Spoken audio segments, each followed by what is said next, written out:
Ошол Коопсуздук кеңешинин катчысынын орун басары өтө жогору кызмат орун. Анан 2 жыл ошол жерде отуруп, 2 жыл бою ошо мына уккан жокпуз да, эч ким уккан жок. Ошол Коопсуздук кеңешинде болобу, же башка бир трибуна көп. Же болсо өзү баягы орун басар катары ошол эле министрлердин баарын аларга ал жетпесе замдарын чыгарып алып, зам ген прокурор, зам МВДларды чыгарып алып, ушул маселелерди көтөрүп, тапшырма берип, мындай бир аракети көрүнгөн жок да. Ошон үчүн ал кимге айтып атты жана кандай айтып атты мен билбейм, бирок ошол 2 жыл унчукпай отуруп чыгып, анан азыркыдай билдирүү менен чыккандын өзү бул мындай оруну жок нерсе да. Бул баягы мындай жакшы эмес нерсе. Өзүн тескери жагынан сүрөттөп атат.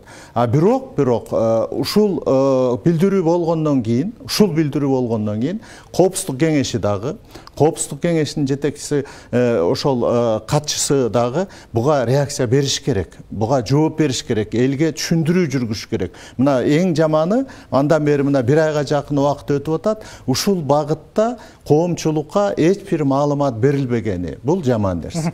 Мына акыркы эле мисал ошол эле Субаналиевдин айтканы боюнча, мына 1 айдан бери эч ким унчукпаган, 1 айга чукулдап баратат го. Мунун өзү ошол эле Коопсуздук кеңешинин ишин көрсөтүп атат да. Ошо Коопсуздук кеңешинин башкы катчысы чыгып бүгүн коомго түшүндүрүп бериш керек. Өзүнүн орун басары эмнени айтты?